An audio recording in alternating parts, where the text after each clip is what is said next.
Do you get nervous ever when you're alone around cadavers? We work office hours. It's never really... You never have like a hunch late at night and you have to like go back to work and go in and check on something? I'll check the next day. Tosh Show. Tosh Show. Tosh Show for show. Welcome to Tosh Show. Trump sucks. It's good. That's how we start the show. Yeah, we're political. It's a political show. And then we just say that. We just say Trump sucks. And then the rest of the episode, we just talk about things that have nothing to do with politics. Exactly. But we weed out the people that might want to hear that you get stuff. the people right away like, oh, you have to bring it up. Just do the comedy. Later. Turning off. Oh, man. This is a good episode. How do I know it's a good episode when it's just started? I just got a hunch. A vibe. How was your week, Eddie? Good. Great week. Did you do anything fun? Nope. That's the a best good week. Yeah. Listen, What am I going to go do? when you get to Eddie's age, it just a good week is like, oh, nothing bad happened. Come back and talk about the dumbest things. I saw Hank from Breaking Bad at the gym today. Did you? I did. That's sat next to Dimitri Martin at breakfast this weekend, but I didn't say hi because I don't know him. Right? Yeah. And I'm like, I don't want to do this. But you guys know I was each with other. my family, my kids. And my kids were talking loud. He was doing something different. He's got the same haircut? Yeah. Uh-huh. Oh, it doesn't matter. Just think. Listen, I do want to talk about my wife for a minute. Okay. And a lot of times on this show, I poke fun at her. And people have written like, oh my goodness, the things that he says, whatever. It's only funny the way I will tease my wife because our relationship is so solid. Mm-hmm. But this week, what she did, I mean, my love for her was all time to begin with. But what I witnessed, I mean, I don't know what it was like to watch Jesus perform miracles, but what I watched my wife do floored me. I can't wait for this. Never loved her more than watching this feat of momism. There's a play date at our house, and my son has a few of his friends over. And then my daughter's joining in, and my son includes his younger sister because he's a fucking decent person. Love it. And they're running out, they're playing with the pig, they're doing random stuff. And they come back into his room. People are getting their bags to leave. And right around the time they're leaving, he shows one of them his fish. And the water's murky. And that's on Carly, my wife. She doesn't clean it as often as she should. And she knows that that's her job. You know, the chickens were also her job. But she, read one time that if you're pregnant and near a chicken coop, it could make your kid, have a beak, be a right winger. Mm-hmm. So, a Republican. Anyway, her job is the fish tank. And it was cloudy. Anyway, all of a sudden, I hear it from a different room. My son, it burst into tears. His fish is floating. Uh-oh. We've all been there. Yeah. Yeah. You buy a goldfish, you hope it lasts a week, and then you're done with it. Mm-hmm. This has been around for a couple years. So now there's just like a bunch of kids sobbing at a dead pet in the house. Uh-huh.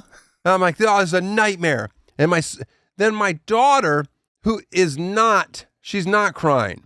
She just wants to play or do something else. And I'm like, bitch, I got to fucking handle this right now. I can't be dealing with you right now.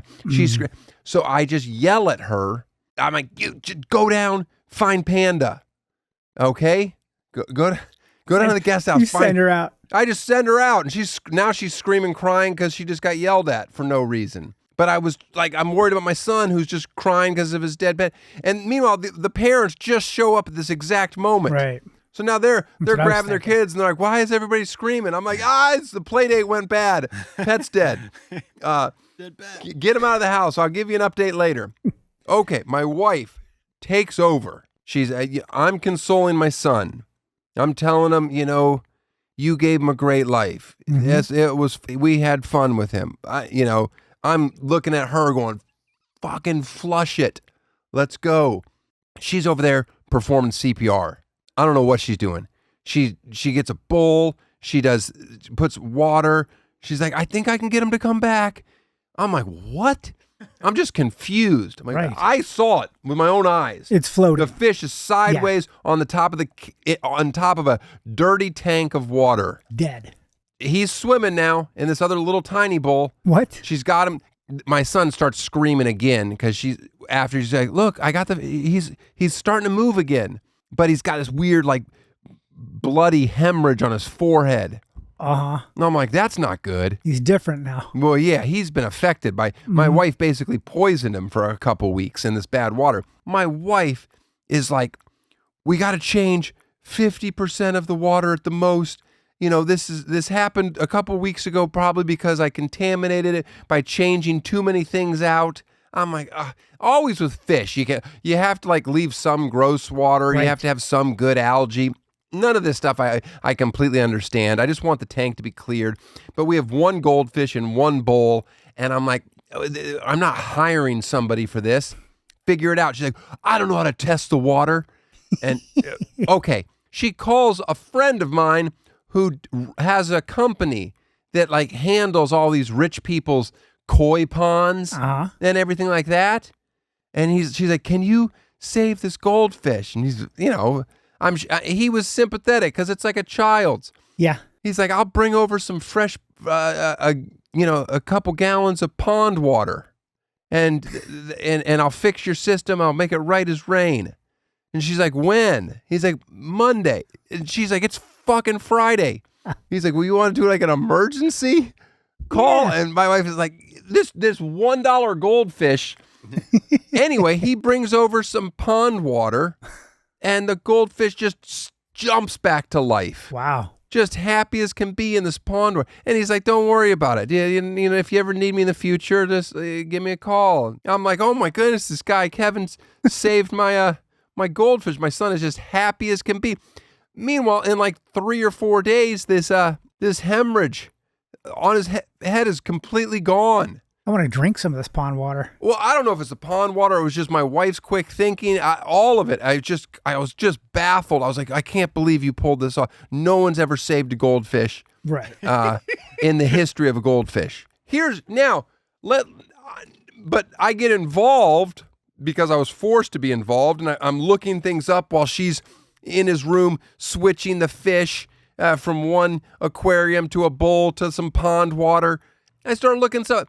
One goldfish, guys. How many gallon tank should a single goldfish be in? Just a normal child's goldfish. Go ahead, place your bets. 5 gallon. Okay, what's your guess? 1 gallon. 3. What's your guess, Pete? 1. The answer is between 30 and 50 gallons. What? Is what one goldfish should be in. If it's 2, it better be 50 gallons. What was he living in? A 3-gallon bowl. Uh-huh. He's about 2 inches now. He's getting too big. That blew my mind. So he says to me, my buddy says, hey, he's too big for this. And my wife doesn't want a big aquarium. It's one goldfish. He says, why don't you let me take the goldfish? I'll put it in one of our ponds, one of our nice ponds. I'll have a beautiful life. Your son can come visit. He'll be in one of your neighbors' koi ponds or whatever. And I'll give you a tiny fish that's meant for this 3-gallon aquarium that you got. And I'm like, that's a great idea because the goldfish is now alive and well. And then we say he's outgrown this. He needs to go to a bigger place. Let me run this idea by my son. Mm-hmm. I just talking like, what if you think maybe if your goldfish is too big for this, what if we know a big place that he could go to that we don't have? And as soon as I bring it up, he's just wise to the whole thing. You're going to take my pet. Just starts wailing, crying again. I'm like, oh, no, we're not going to take him. No, Mom and I just want to know what size. Should we go 30 or 50? Oh, it's good. You went with quick. But no, we're going to do it. We'll buy a bigger tank. Uh-huh. We haven't yet, but we will, I guess. He seems to be thriving now. I might just have them I think what's happening now is I'm going to be on the hook once every 2 to 3 weeks, having them come in and do the full water treatment, make sure it's clean, and pay him $60 and just be like, whatever. I have a $60 every 3-week expense that I shouldn't have, but it's better than having the conversation with my son about we bought a fish and we're not responsible enough to put him in what he deserves to be in. I mean, yeah. Get him a Well- beta. Should have gotten him a beta. Well, again, it's all my wife's problem. Now, if he were to die, I would have performed an autopsy on him. Mm-hmm. And I probably would have spent a fortune on that just to prove that it was my wife's fault in the first place that he was in that situation. She wasn't cleaning the aquarium regularly enough, and then when she would clean it too well. Mm-hmm. Oh, good algae, bad algae. Listen, life is fragile. Whether it's a goldfish or, some guy who was murdered by the drug cartel. Today's guest, he can get to the bottom of it. Enjoy.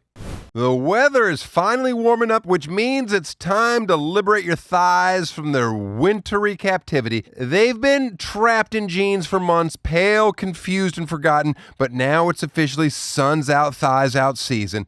I think that's how the saying goes. Guys, it's chubby season. Yeah. Yeah, chubbies. Come see what all the hype is about. Their swim trunks are absurdly comfortable, stretchy, lightweight, fast-drying, and supportive without feeling like you're wrapped in camping gear. I don't like that feeling. The fishnet is just too much. When it comes to swim trunks, nobody does it better than Chubbies. 4-way stretch lets you go from beach volleyball to beach nachos to a bar stool without changing. And the designs are great. They have tons of fun prints you can rock. Do they have flamingos? You bet they do. I wear my flamingo shorts constantly. Whether you're getting dressed for your workday, a workout, or summer vacation, Chubbies has you covered. For a limited time, Chubbies is giving our viewers 20% off your order with code TOSH at chubbiesshorts.com. That's code TOSH at chubbiesshorts.com. Support our show. Tell them we sent you. Don't blend in with the crowd. Stand out with Chubbies. It's important to have a morning routine. A small ritual that sets the tone for the whole day. And during summer, when you're traveling, moving around, or your schedule gets completely scrambled, keeping even one healthy habit intact feels important. That's why I'm telling you about Kachava's new travel packs. It's my favorite all-in-one nutrition shake. Now in packets, you can literally toss in your bag on the way out the door. No giant container, no measuring scoop buried somewhere in your luggage. Just grab a pack or two and go. Nothing worse than having to check luggage because you got a huge tub of some mix with you. So whether you're traveling, working, hiking, sitting in an airport, or just trying to keep one good habit alive this summer, Kachava makes it easy to feel your best wherever you are. Plus, you can try it risk-free with their Love It guarantee. And thousands of rave reviews suggest you're probably going to love it. It's your favorite all-in-one nutrition, now available in travel packs. Take your daily ritual with you. Go to Kachava.com and use code TOSH for 15% off your first order. That's Kachava, Kachava.com, code TOSH. There you go. Kachava. Tosh Show. If you ever die of foul play out in the West Texas area, there's a good chance my guest today will disassemble your body. Luckily, he's a doctor and the chief medical examiner of El Paso. Please welcome forensic pathologist Mario. Doctor, how are you? I'm doing well, thanks. First question, do you believe in ghosts? No.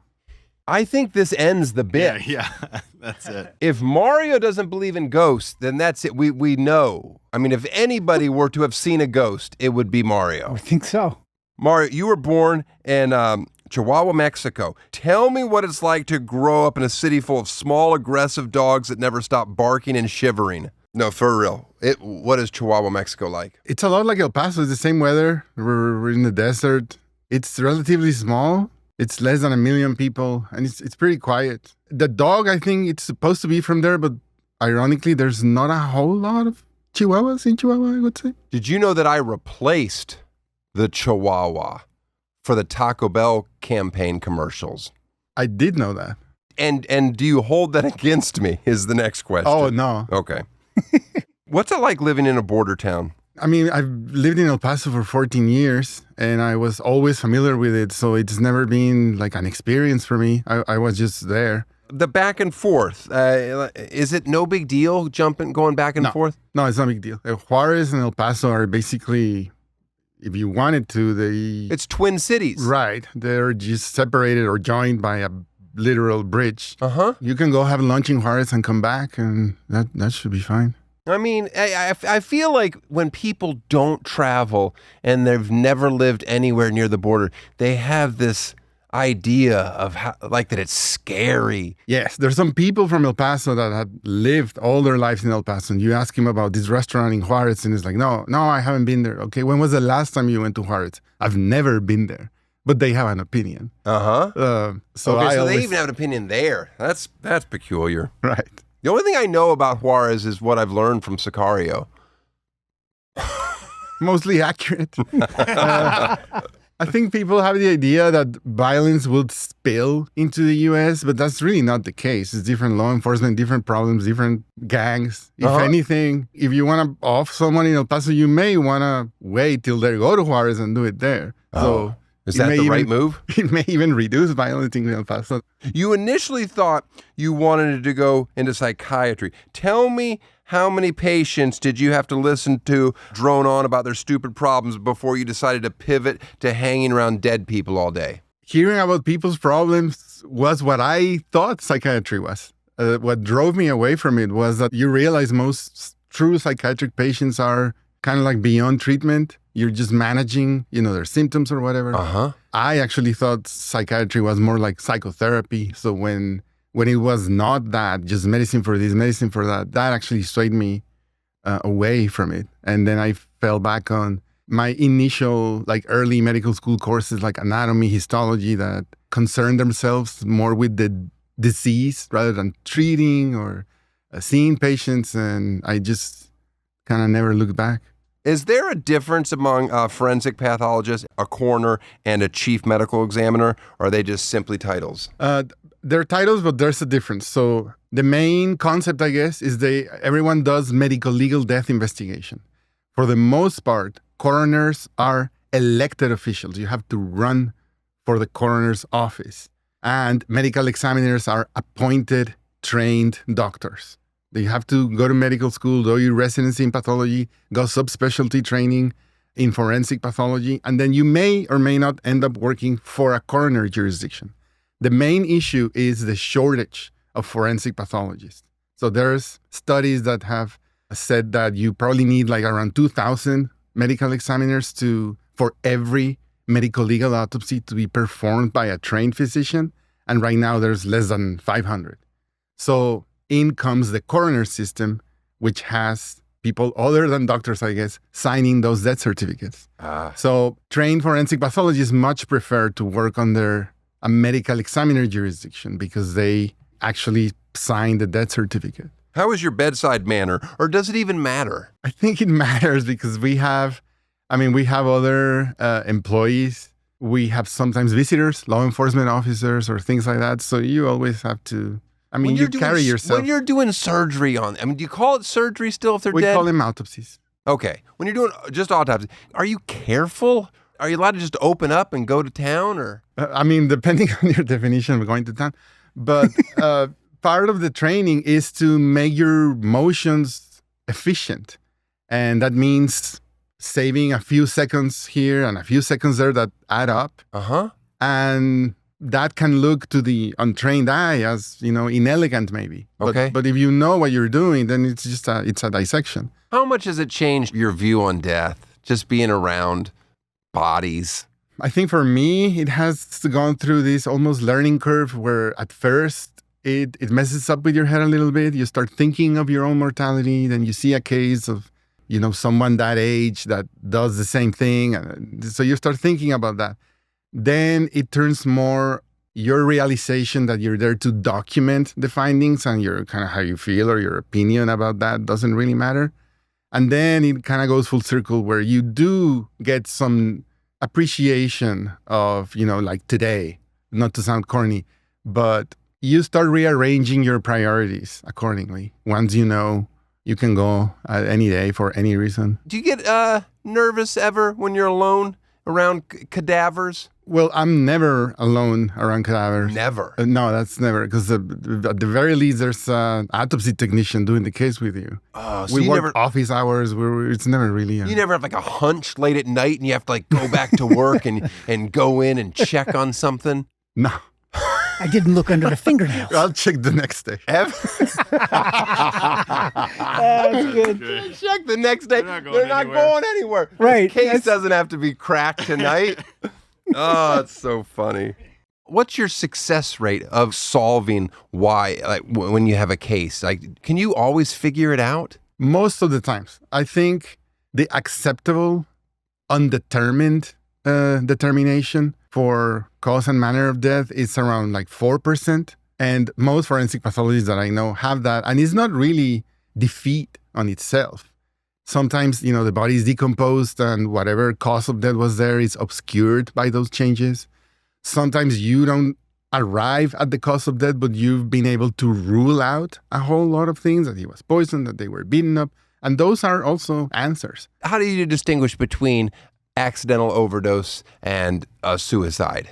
So suicide as a medical term for manner of death determination requires proof of intent. So without that person sending out text or, actually writing a suicide note or having prior past attempts or things like that, then the threshold gets pretty high to say, no, I think this was an attempt to hurt yourself. So no matter how many pills somebody ingests, unless there was it's considered an accidental overdose. Sometimes in that specific case where there's like 200 pills, then I think most medical examiners would say, well, the sheer amount of pills that were ingested by itself represents an attempt to hurt yourself. So they may sign off that as a suicide based on that. How often do you have to do an autopsy? What constitutes, when do you not do an autopsy? The reasons why you must perform an autopsy differ from case to case. Okay. Sometimes it's to figure out what the cause of death was. Sometimes it's the cause of death, but you have to properly document everything that is seen there. Like a gunshot wound of the head, you really don't need a degree to say, hey, that's the cause of death. But in that case, likely we'll go to court.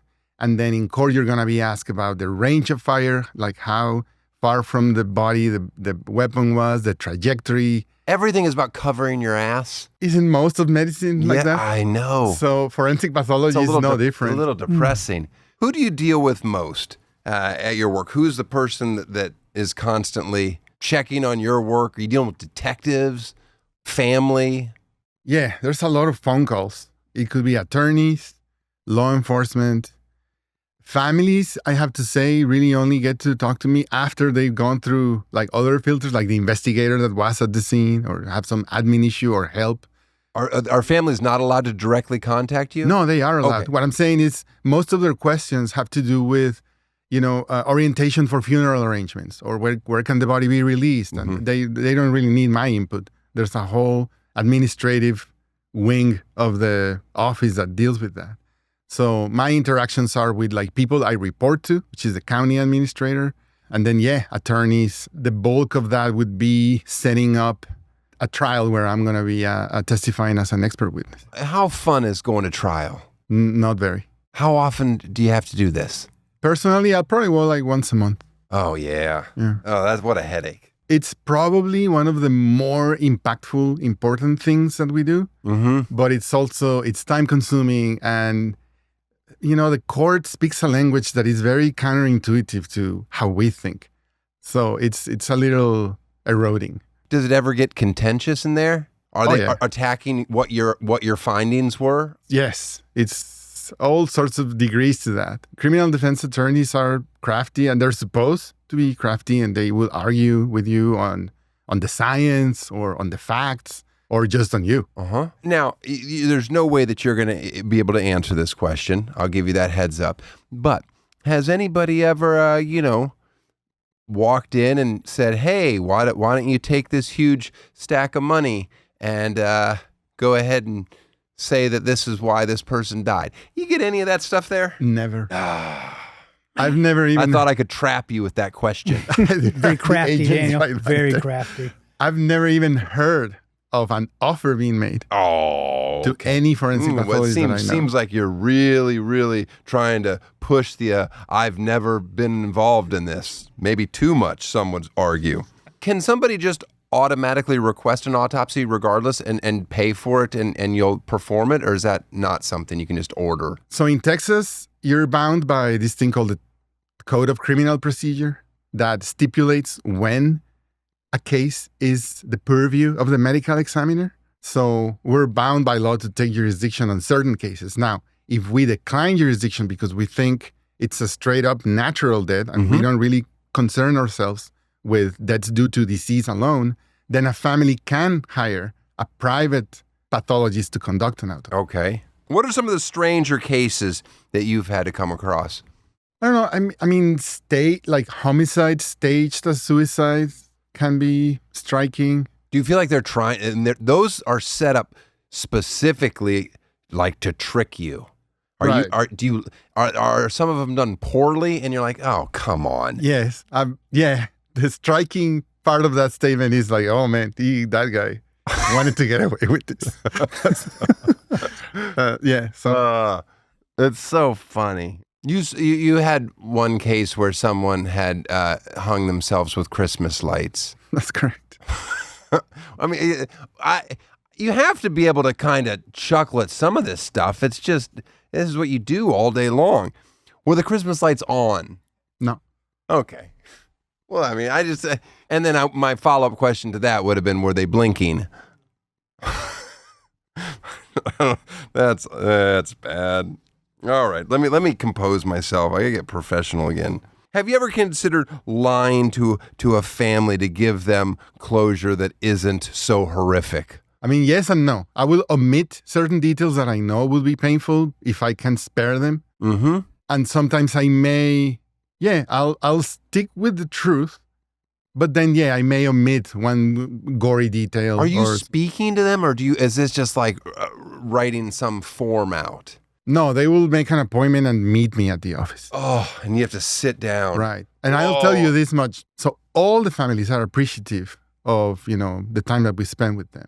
A lot of families hear something they didn't want to hear. Like, no, my opinion is that your loved one, in fact, committed suicide. Mm-hmm. And even if you tell them something they don't want to hear, even that still puts them a little closer to closure. So I think any interaction is a good one. Now, if someone says, my loved one died in a car crash, and they said, he made it to the hospital and they worked on him for 2 hours and then died. And then I would tell them, he had the type of injuries that I'm sure he didn't feel pain. Right. And, that's not nothing. No, I know, but it's a lie. If I actually believe that there's a chance he didn't feel pain because of the structures in his brain that were injured, I'll say it. How many bodies are rolling through a week? Anywhere between 10 and 20. Is there a busy season? No. All right. I don't know. I Interesting. didn't know if all of a sudden this is Yeah. when people drop off. Talk about the smells. Are there smells at work? Yeah. Is it horrible? The first couple of times. Oh, okay. So it's horrible. If you're telling me I have to get used to it, that's not good. It's not case by case? Yeah. Some cases are not smelly. Okay. That's good. I'd like Just some cases are smellier than others, but yeah. Can a man have a boner after they're dead? No. Okay. That blood goes away? Now you're this is good. I've never had to answer that question. Hasn't someone died while doing something erotic or making love? And then I Yes. want to know if their boner sticks around. Or does it shouldn't. shrivel up immediately when you die? I think that's a case by case thing, but mostly intuitively, I would think it would cede. It will go away. Now, you're completely desensitized probably to a naked human dead body, but I'm sure in your time where you've seen an unusually large or unusually small penis, you've been like, holy cow. Maybe silently. That's not Great way to something- answer. That's not something we will discuss. Okay, that's fair. What about noises? How long after death are the bodies still doing any twitches or gases or any of that stuff happening? Not twitches, but gases is pretty common. For how long? Weeks. It could A be week? Yeah. Oh, I didn't know that. In fact, a body that's been decomposing has more gas in them. So if someone has been dead for 3 weeks and it's now bloated and green, if you turn them or whatever, then some gas is bound to exit. Any of it like liquid? Does it you get sprayed? Any of that stuff happen to you? I've never been sprayed, but yeah, there's fluids. Oh, there's fluids. Have you ever solved a cold case? No. How often do you get cold cases? Every year or so, we'll get an email. But it's not, everything about this job is like very compartmentalized. So I wouldn't ever even think of myself as solving anything. We're really just doing the autopsy and producing a report and having an opinion. But the rest is like law enforcement work and the legal system doing its thing. Are you allowed to talk about cases? I think all of that is just whatever your common sense dictates. But there's not like there's rules? not like, a law that says you shouldn't. You're not allowed to discuss an ongoing court case, for example. That's by law. But once it's done, it's done. No HIPAA rules. Yeah, is HIPAA a factor? Not for the medical examiner. How often is fentanyl the cause of a death? Are you seeing it? Yes. This past couple of years, it's gone slightly down, but then cocaine compensates. Okay, so it's one or the other. Right. I think last year we had around, I don't know, maybe 80 fentanyl-related deaths in the county. Fentanyl scares me just because I don't like it when I hear of something where it's, somebody else just thought they were taking some random sleeping pill, and next thing you know, they're dead. It's like and I don't worry about that for me. I just worry about my kids doing something stupid when they're in college. Does this make you paranoid about everything? I would say worried, yes. Yeah. Do people use bodies as drug mules? No, I don't think so. No, you've never opened up a body and been like, oh no. And we've had cases of mules that died while transporting bodies. That's what I'm looking for. I thought you were talking about dead bodies being stuffed with drugs. Afterwards. Afterwards. I mean, I don't know if you're going to send a body back over the border to a family, and maybe that's, I'm sure that's been done. That may actually work. Right. Yeah. Not a lot of people are like opening up a casket to. Nope. Anyway, but you have seen people die from being drug mules carrying bags inside of them. They exploded or what? Yes. So the way, at least that case is just tightly wrapped cocaine bags. Mm-hmm. And then, one of them perforates, and it's basically like you swallowed, 50 grams of cocaine, and then you get a heart attack and you die. Whenever I think of those, before, if I were the mule in this scenario, and you're like, either put it up your butt or swallow it, I would be like, you know what? Hey, why don't we just try taping it to my leg and let's just see if that works. Mm-hmm. For 1 or 2 pellets, but this person had like 100 of those. I'm guessing drug traffickers want a mule that can carry like half a kilo. Were you fine as a kid in school dissecting the frog? Yeah. I was that kid that was like, yeah, I got it. Yeah, I got it. I got it. Give him the big one. Give him the big frog. He's fine with that. How tall are you? I went all the way to rabbits. How tall are you? I'm 6'6". You're 6'6"? Yes. Nah, that's a great height, huh? It is. 6'6".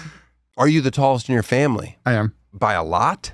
Yeah. I have 2 brothers. One is 6'1".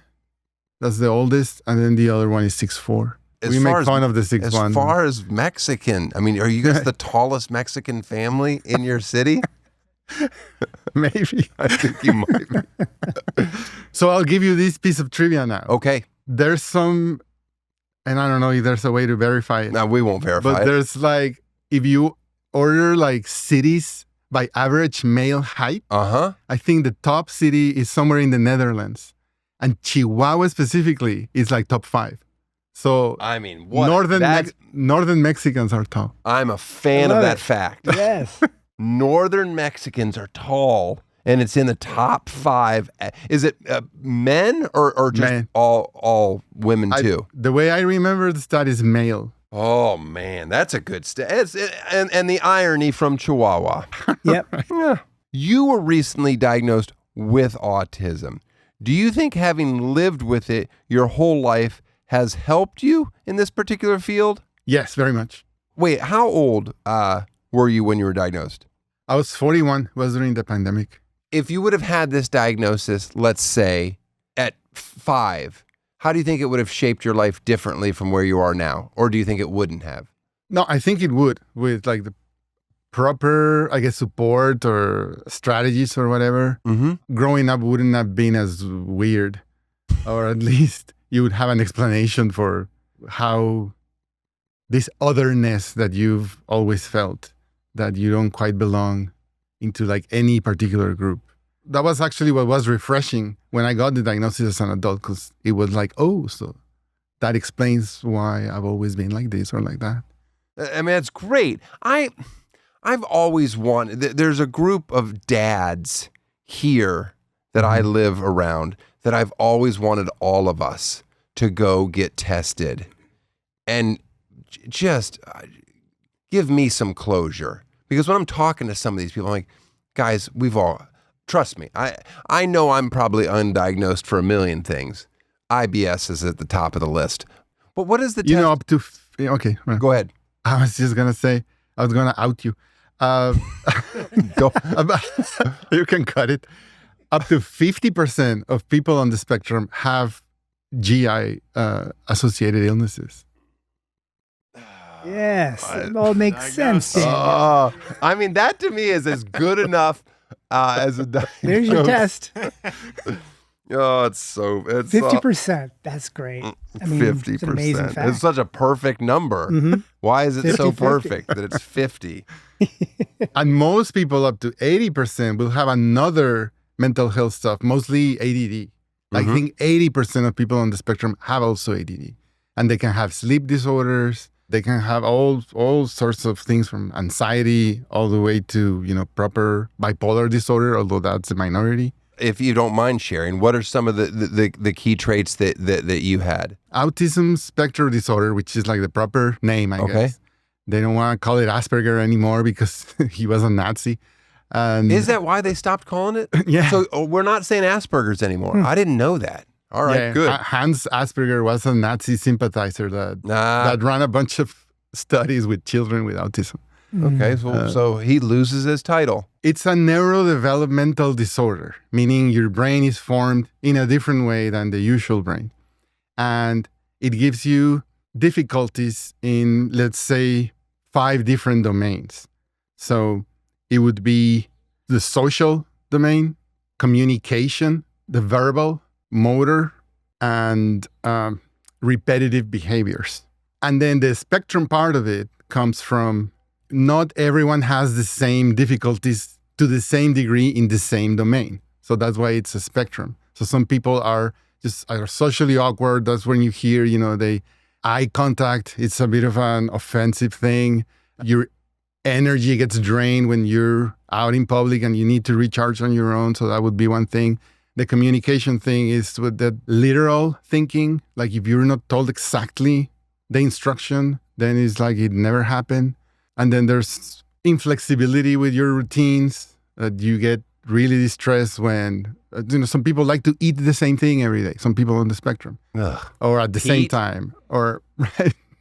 How accurate are TV dramas when it comes to your line of work? And can you watch them or do they make you cringe? So they're not accurate. I've never really watched You never full watched episode. a CSI or anything like that? I watched the first season of the first CSI. The Vegas? Right. Okay. And I liked it enough. I mean, it was a decent show. I wasn't even into forensics at the time. So this is when I was in medical school. I haven't even discovered forensic pathology. Weekend at Bernie's. How did that affect you as a child? Or did you watch that and go, I oh my did. goodness, this is my calling? How could you keep a body By the way, from how stinking? long can a body actually be pliable like that to move around on vacation? That was a warm place, right? There was a beach. I mean, there was a yes. Yeah, they were definitely doing the whole... You wouldn't have more than 12 hours before Well, they shot that whole movie in under 12 It hours. was weeks. That is They're walking impressive. around weeks with that guy. That's great. All right. Well, everybody's on my show, Mario, gets gifts. It's just stuff around my house, okay? So don't get excited. But I know that you're going straight from here, and I appreciate you stopping here first before you go fly. So we got you some of these new ear buds, Rascon. You're going to love them, even if you don't. Have you heard of water cremation? No. Oh, you got to look into this. Are you going to be this thing where they turn you into a plant or something? Or no, well, they do whatever afterwards. No, it's just the same way of getting your body down to ash, but you're putting this water and they put this chemical in it, and it within like 4 to 6 hours, you're done. Some people don't like the idea of fire, right, burning them. So this water cremation is starting to get popular. Our buddy Steve does it in Florida, but he lives here. Anyway, he gave me an urn. And this urn dissolves in the water. So if you wanted to throw your body into like the ocean, then this would dissolve. And anyway, I'll be honest with you, there's no chance my body's going in this. So I want you to have this urn. It's nice. Thank you. You're welcome. Then here's what I got you. I know you're traveling. You need to have a hip sack on you at all time. You get the Planned Parenthood that lets people know, hey, I'm American, but I'm also an ally. Yeah, whatever. I got you an adapter in case you didn't have one today. This one's got all the chargers on. Did you have an adapter? I bought one yesterday. Oh, you bought one yesterday? Now you got two, and that's fine. Awesome. That's good. Here, this right here, I travel with these too, okay? You know what this is? This is sink suds. It's laundry detergent for your sink. You put your underwear in it. You clean everything up. That way you don't have to. I bought this a long time ago.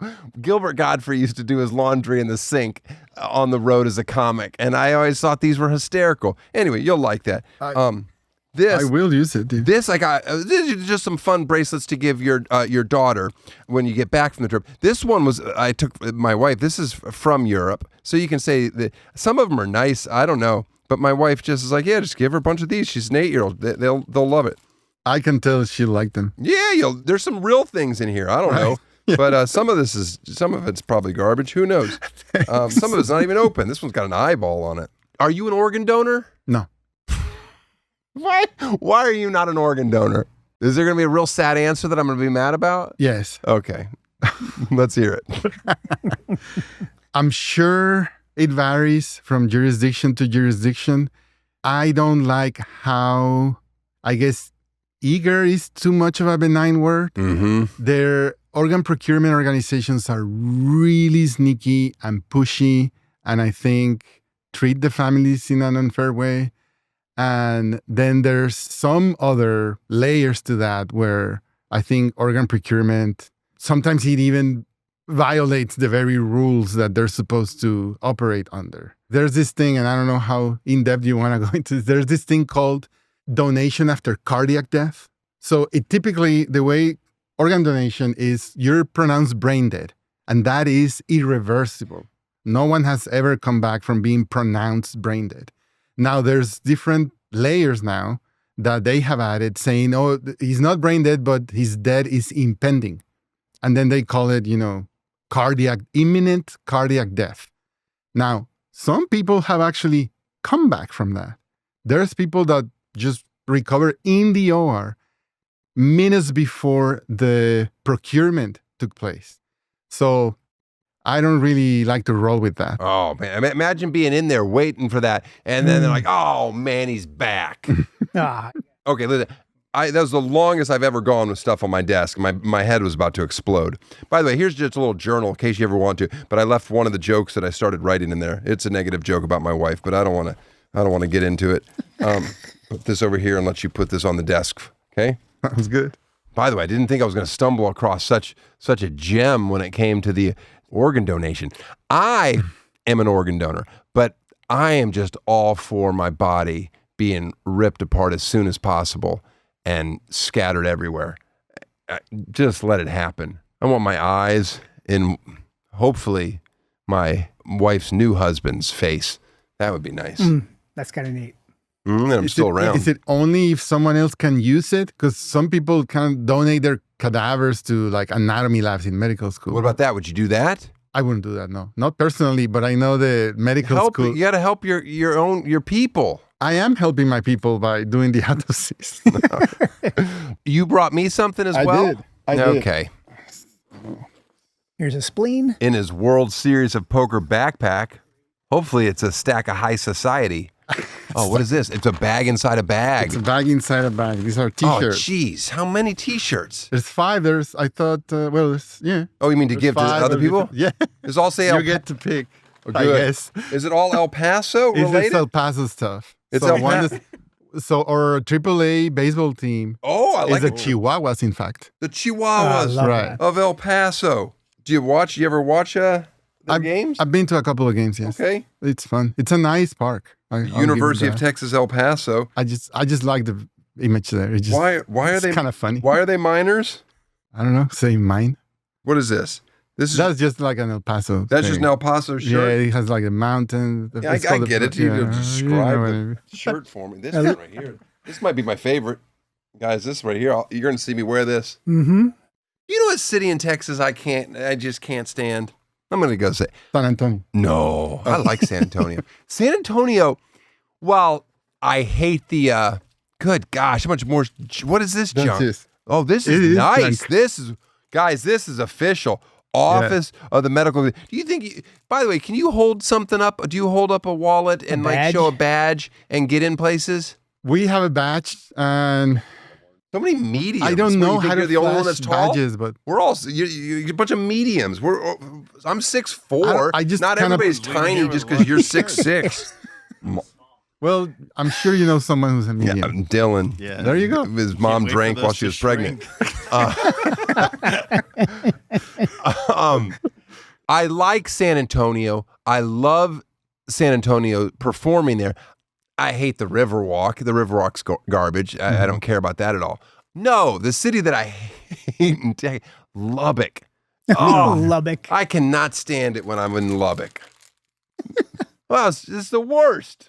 That's all. Anyway, this is very nice of you. Thank you for getting so many shirts.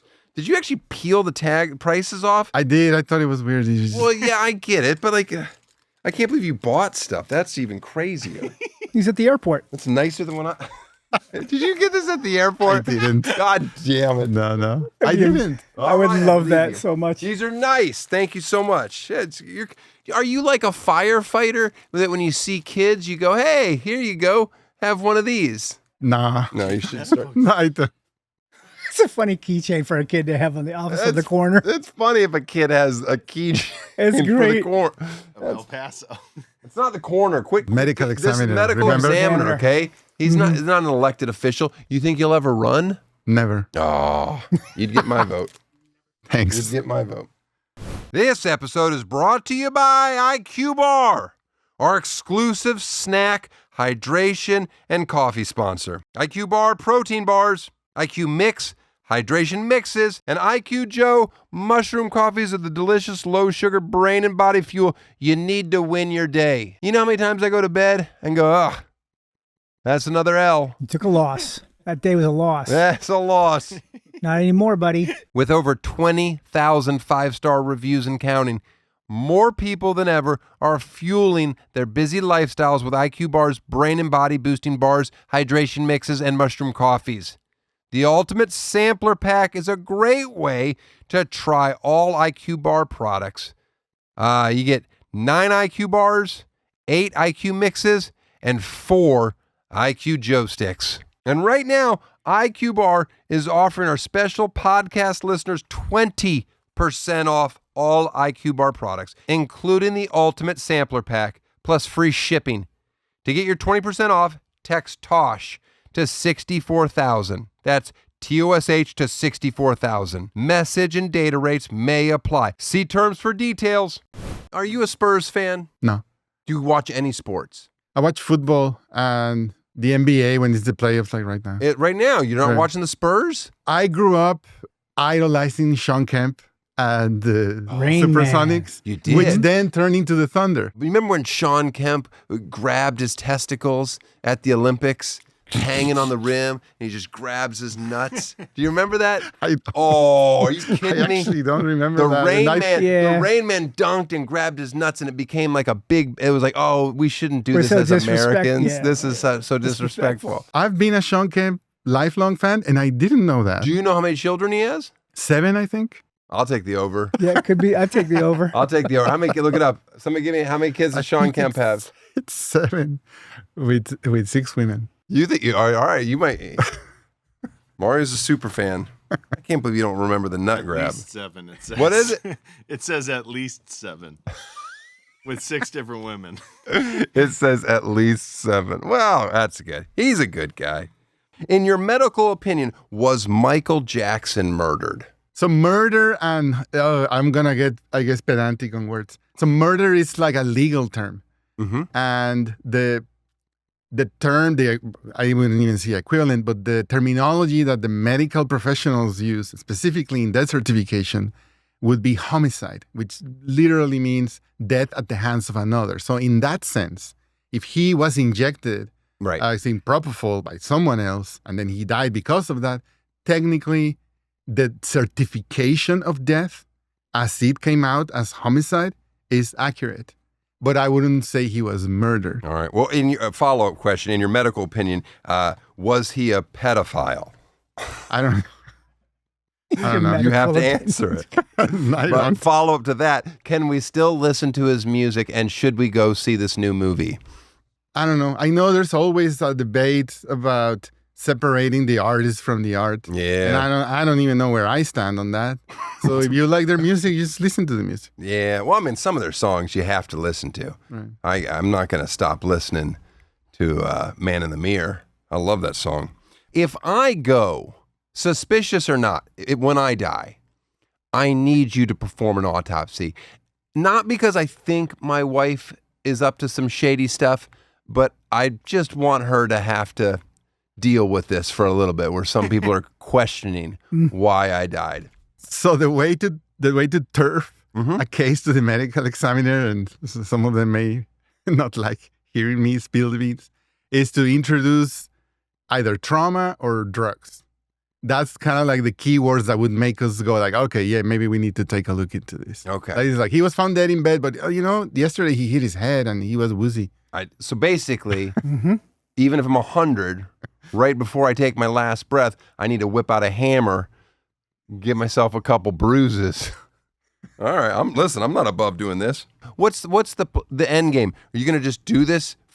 Like, are you going to be one of these doctors that I love my work, I'm going to do it till I'm 85 years old? No, the plan is definitely not doing that. Okay. Right. I want to do 20 years, 25 most, and then maybe pivot into just something else. Write a book? Yeah, maybe. I'd read that book. How do you handle dealing with death day in and day out? Does it ever just bum you out? It does. And I think it's a good thing that you feel it. Most people think you're desensitized already, you don't feel anything. And that's not totally accurate. I think you do feel it, but you get good at compartmentalizing. So you're there to do a job, and then you get good at not taking that job home or work stuff. So that, I think the key to dealing with is leaving work at work and just keep your interests outside of medicine and balance your life. I'm not wired to where I could do it, where I could keep it at work. I mean, it's just, if you have a sad case, you just go home and go, oh, okay, well, now it's Friday. Let's get to Bennigan's. Is Bennigan's still a restaurant? I don't think so. I don't think it is. Let's get to Bennigan. I don't know what people do after work, all right? I never have had a job. Do you tell your daughter what you do for a living? Yes, she knows. And how do you talk about it? So it's been gradual, because she started asking when she was maybe 4. Right now we're up at, like, when someone dies, Daddy examines the body and he figures out what happened. So she's very comfortable talking about death already? To that degree, yes. I'm struggling. My oldest is 7, and now death is a real thing and knows about people getting killed. And I'm just every time I'm like, oh, here we go. I got to explain this to you. Yeah. No, her pet fish died a couple of weeks ago, and it surprised me how affected she was. So I don't think she's fully ready to talk about human death. What you needed, what your daughter needed, was my wife. She is a goldfish miracle worker. I'm just saying, flatlining, that won't stop her. She'll bring him back. Mario, thank you for being on the show. I hope next time I see you, you're slicing me open and framing my wife. Deal. All right. Deal. Tosh Show. I want to thank Mario for being on the show. Can you believe that, Carl? A 6'6" Chihuahua. That's not racist. That's where he's from. That's right. From the city of Chihuahua. I love that guy. I mean, what a life. He's seen it.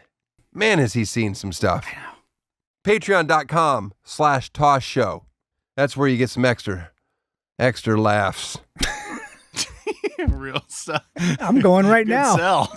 That's where you go to get the extra laughs. Right. Look at that. Yeah. ToshShowStore.com. That's where you go to get all the cool wares. My first farewell tour. Tickets are on sale now. Guess what? Blue Dot Fever. We got vaccinated. Yes, we did. Okay? We got vaccinated on my first farewell tour. So we are not suffering from Blue Dot Fever like the rest of the entertainment industry is. Now, if you don't know what Blue Dot Fever is, that's where concerts this summer are canceling. And the artist will say is personal reasons or some other bullshit. But the reality is it's Blue Dot Fever that they have. And that's where when you go to the seat map for the concert, there's blue dots everywhere because they're not selling tickets. I like it. That's why you get vaccinated. Okay? Important. Trump sucks. Now, there's music, and when there's music, Carl, where did you go? Man, you come on. You used to sit up for this whole segment, and now you're completely laying down. Up. Let's go up. Come on. Let me see you. Don't just side eye me. Are you a part of the show or not? Yes. Oh, All man. right. Let's do They Love Me, They Love Me Not. What do you got? Okay, from Josh Bizarro. Daniel is so cool, he makes me wish I had IBS. Again, I want to point out, I've never actually been diagnosed with IBS. I just shit my pants a lot. Mm-hmm. I feel like that's a diagnosis. No, that's not professional. Well, not professional. I've never had it written down. Can you die from IBS? Probably. Did you like it when he dropped that bomb today? It's pretty About good. 50% of people on the spectrum have gastral Yeah. issues. Oh my goodness. That was like, by the way, he said 3 or 4 things that I was like, oh my goodness. I have to get tested. But I'm only getting tested again if my entire wife's friend circle's husbands also get tested, because I want all of these autistic fathers to be outed. I like it. I'll do it. IBS cannot kill you. IBS cannot kill you. Non-life-threatening, does not shorten your Shut life. Are you drunk right now? What is happening? He knows a lot about IBS. Dylan just starts. Celebration, Daniel. We're happy. You're going You to unlocked live. a I asked the memory. question an hour ago, Dylan. Well, this gin and tonic got in the way. All right, let's do what was the first one? Was They Love Me? Yeah, they love That was you. a weird way to say they love me, but okay, I'll let it slide. What do you got for They Love Me Not? From Natch Derringer, from the Heather Alfano interview, Daniel interviews the one who got away. Okay, stupid. I read comments too, and I was even joking with Heather about it, where people thought that there was a strong sexual bond between us, or I bet they had sex. I don't get these people that have never had a real relationship with a person of the opposite sex that wasn't sexual. And I've never had sex. I would never have sex with her. No, certainly not now. Ugh. But it's just, and these people like, oh, you can't have a relationship with a woman and it not, be, what are you, fucking Mike Pence? Yeah, that's right. Oh, I can't sit next to a woman. Remember what, I don't think we can say his name. You remember what's his name?